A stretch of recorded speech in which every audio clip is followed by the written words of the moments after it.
So struggled for a few years, and Sean and I had this band, the Chesterfields, which I just wrote about this on my Substack. We ended up making an album under the tutelage of the genius tastemaker Ahmet Erdogan.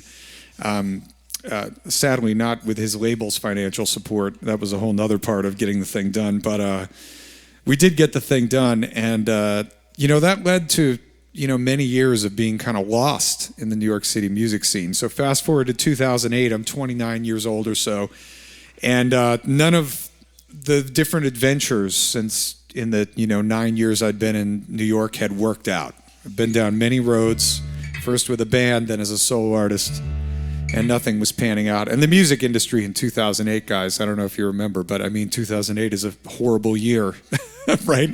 The financial crisis, with the record business at that time, times that by 100.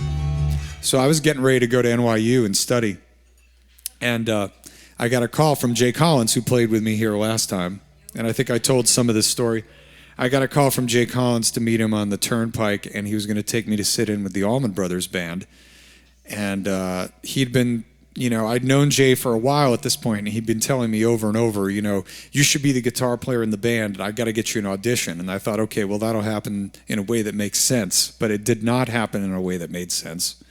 He called me, I had to go meet him, and I had to go sit in with the Allman Brothers and meet everybody all at once. So when I went to Gregg's dressing room to meet him for the first time, August 2008, the first thing he asked me as a test was, everyone says you can play and all this, but he's like, do you know those Wayne Bennett records, or those Wayne Bennett licks on those Bobby Bland records?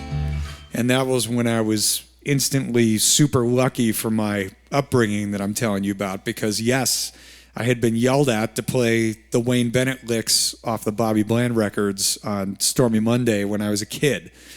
So naturally, when I got up there to play You Don't Love Me with him in the band, I threw a couple Wayne licks at him, and he was laughing and slapping his knee. I said, well, this is going well so far. And they brought me and Jay back up to play Southbound, and when I walked off the stage, the manager came up to me and he said, we'll see you in Savannah. You're in Gregg's band now. And that was how that started.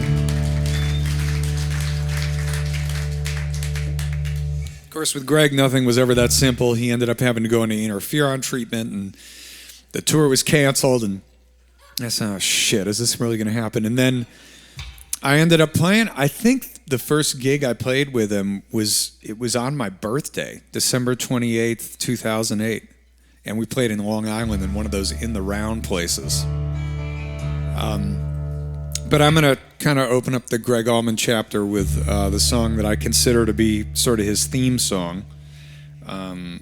I kind of come up with my own way to do this. We used to play this with the band every night in sort of the style of the Laid Back album. But Gregg and I used to do a lot of acoustic shows together, the two of us, especially in the last couple years of his life. And this thing kind of took on a life of its own, so I'm going to play that version of it for you.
I've got to run to keep from hurting.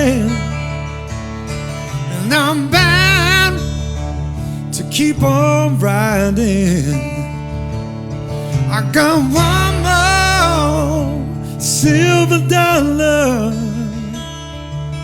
I'm not gonna let them catch me, no. Not gonna let them catch the midnight rider.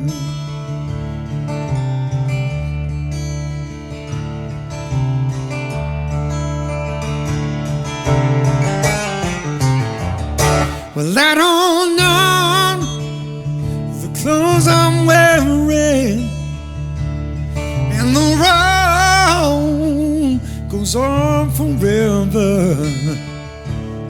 I got one more silver dollar. I'm not gonna let them catch me, no. Not gonna let them catch the midnight rider.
Some old band I'll soon be sharing. I got one more silver dollar. I'm not gonna let them catch me, no. Not gonna let them catch midnight rider.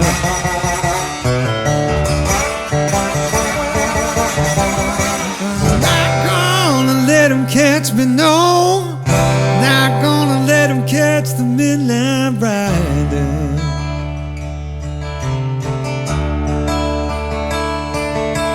I'm not gonna let them catch me, no. Not gonna let them, no, no, no.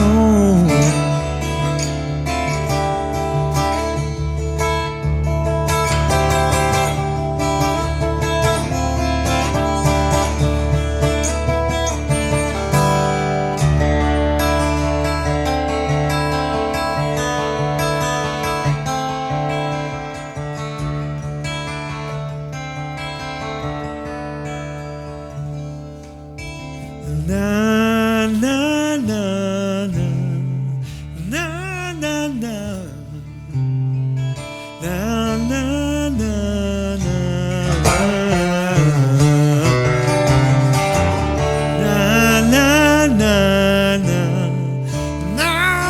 na na na na na